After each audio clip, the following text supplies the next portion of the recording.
Que paso, boxing fanaticos? It's entering to do another boxing analysis.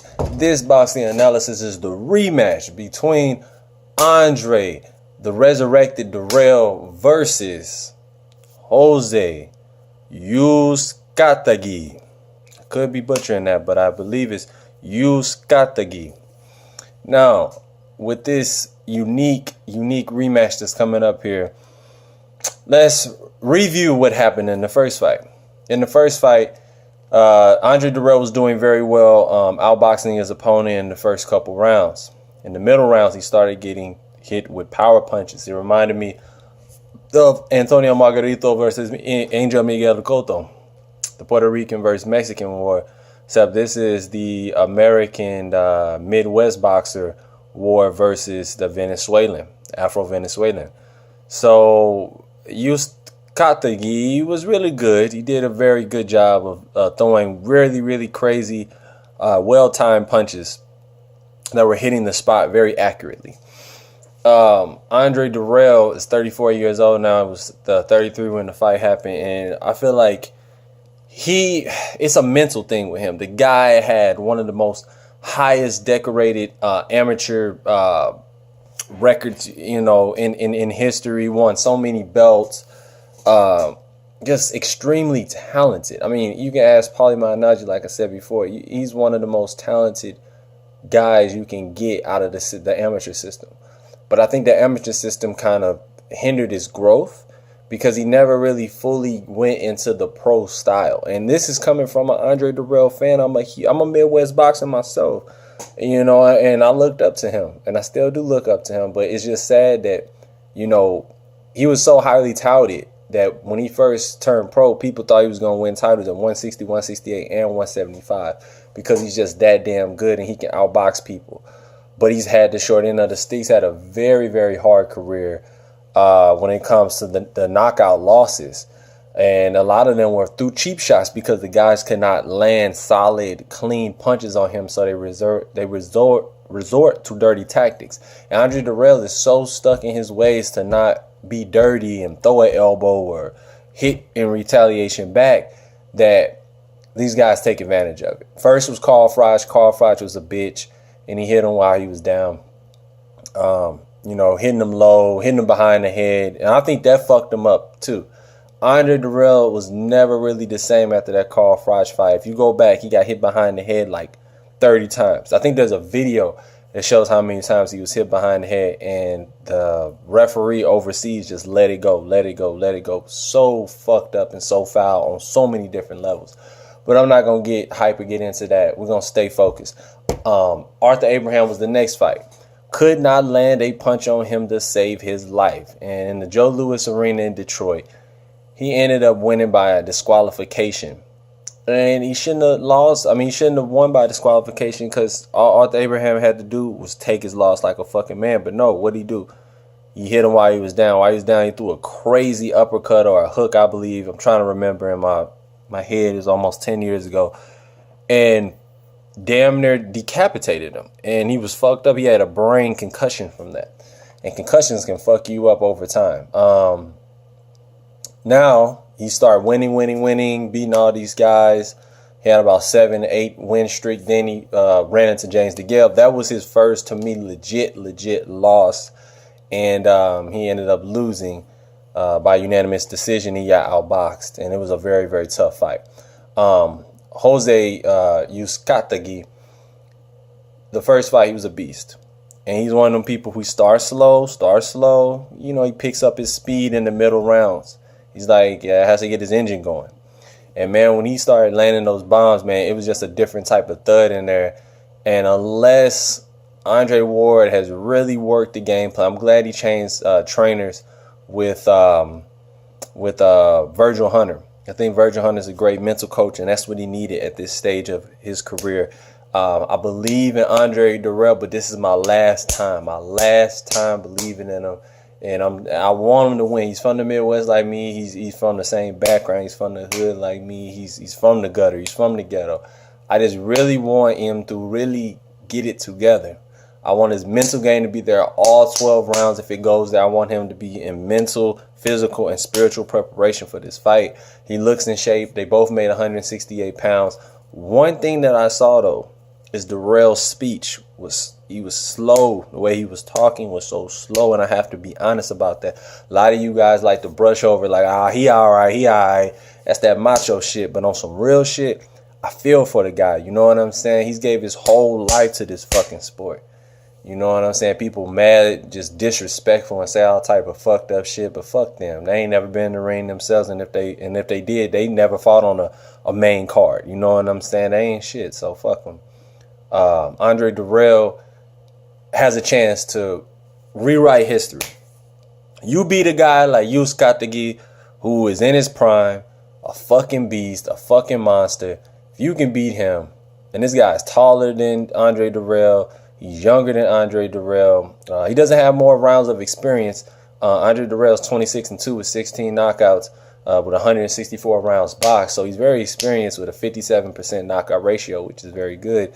But, you know, Jose Uzcategui, the guy's 26-2 too with 22 knockouts. So he's used to getting people out of there. He said early he's going to jump on him early. So this is just restarting those rounds. It's going to be crazy, man. And he has a high chance he can knock him out because I think Andre Dirrell's motor skills are going down as he's getting up in age. Uzcategui is my age. He's 27 years of age. And, you know, he's in his prime. He's in his prime years. He's hungry. He wants to be the first Venezuelan in that weight class to win a championship. And I think he'll be the only one besides Jorge Linares in modern day to have a championship. He's had 85 rounds boxed, 79 KO ratio, which is crazy. That's great. Like I say, he's 27 years old, Orthodox guy, resides in Tijuana, Baja California, Mexico, from El Verga, Venezuela. So that's his birthplace. You know, this is going to be interesting. This is going to be interesting. It's for all the marbles. If Andre Dirrell wants to prove himself right here, right now, he can do it at the Barclays Center in Brooklyn tonight at 8 p.m. Do not miss it. Interim World Super Middleweight title on the line for all the marbles. Now let's get down to the key factors. Main three key factors. Andre Dirrell has to, and I mean he has to be smart and use the double jab, straight left hand. You do that. Measure the distance, find your distance early, set the tone early because control is fun. Say it again. Set the tone early because control is fun.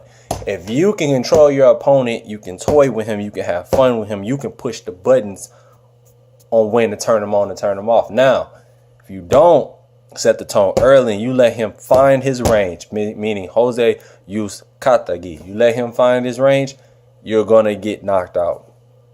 That's a fact. And I hate to say it, but you will get knocked out. This guy has the power to hurt you. He has crazy long 76-inch reach, which is fucking insane. That's some long arms for that weight class. And, you know, some heavyweights don't even have that. And, yeah, if he uses his jab, Uzcategui can be a problem in this fight. Big problem. Like I said, number one, control the distance and use your footwork. Set up traps for Uzcategui. 2, use the reflexes you got left and make sure you counter punching off of those reflexes. Number 3, use combination punching and hold when you need to hold. Don't feel bad. Fuck the crowd when they're screaming and yelling, boo, boo, boo, boo, boo, boo. Fuck them. You're here to win. You're here to get the job done. And whatever it takes, by any means necessary. And I did say only 3, but one more. Protect yourself at all times. It's something that you have been lacking at, Andre Dirrell. You're too nice in there. I don't know if it's from the amateur system or what, but you got to quit relying on the ref to kind of save you. You got to fucking save yourself. You in there with a fucking pit bull, Rottweiler, a jackal, a motherfucking shark, okay? What do you have to do with a shark? By any means necessary, you got to get up out that water. You got to survive, and you have to win. You know, don't let the shark eat you. You eat the shark. So, like I said, fuck him up. Don't feel bad. Throw great jabs, well-timed jabs. Set the distance early, set the pace early, and keep up the intensity level and take the heart of Uzcategui by body shots early. Use stab jabs. Virgil Hunter's great at teaching the stab jab. And come down. Wop, wop, boom. Bop, bop, boom. Bop, bop, boom. And then after that, throw a left hook behind it because he's going to try to throw his punch. Throw a left hook behind it. Get the defense back pumping. Pump that right jab. Bop, bop. Throw the straight left hand over the top. Up, boop. Every time he get too close, straight left hand. Straight left hand, turn. Just like a Manny Pacquiao. Hopefully they studied that type of style. That type of style can beat a Uzcategui. But it has to be intense and it has to be repetitions, repetitions, repetitions. And know when to hold. If you start getting tired, hold him. Let that referee break him. Back to the body. Take his heart. Take his whip. He has a fucking chin. Your uncle hit him on the fucking chin and this motherfucker didn't even drop. And your uncle was like 200 and something pounds. He hit him with a clean sucker punch. It was a fucked up punch, but you shouldn't have hit him after the motherfucking bell. That's the truth of it. Because you know the bell's out there and you hit him right after the bell. So what you think his family was going to do? His family did what my family would have. They would have fucked his ass up. But anyway, like I said, got Dirrell winning by 12-round split decision. Unless he just dominates him and gets him out of there probably in the middle rounds, 6th or 7th round, by just continuous body work, wearing him out and just hitting him continuously in his temple. If the chin has really good nerves or whatever's going on with him, nobody likes getting hit right here. Soft spot right before you get to the back of the head. Hit him right here in the temple area. Knock off his equilibrium. And when you get him hurt, keep that killing instinct pumping and knock him the fuck out. That's what I have for him. Now, Uzcategui, use your jab. Key to victory. Use your jab. Use it consistently in the orthodox stance. Set the tone early. Set the pace. Number 2, have better defense than you did the first fight. Deflect and parry his shots when they come, if you can see him, because he's very fast and very agile. 3, cut off the ring more effectively in the early rounds to set the pace for the middle rounds and get him out of there with combination punching. Effective combination punching like the jab, left hook, straight right hand combination, or straight right hand and come hard with the 3. 1, 2, 3. Come hard. This is your 3. I mean, this is your 2. This is your 3. The left hook's the 3. You come hard with that left hook and hit him when he doesn't see the punch coming. Like, let's say Dirrell try to throw a jab, throw the left hook after he throws a jab and try to catch him in exchange. That's your best bet. Get him on the ropes. Throw your combinations to get the fight stopped. Game over.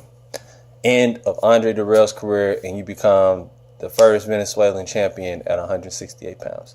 Now, anyway, let me know what you think in the comment section below. I have Dirrell winning, like I said, by 12-round decision. It's going to be a hard-fought fight. It's going to be a war. And, yeah, USA versus Venezuela. Let's get it. I'll get back to you guys with more boxing news, analysis, and updates. Don't forget to like, rate, comment, and subscribe. Don't forget that notification bell that's on the right-hand side of your screen. Hit that button so you can get all my updates when I go live and when I put up new videos. Peace.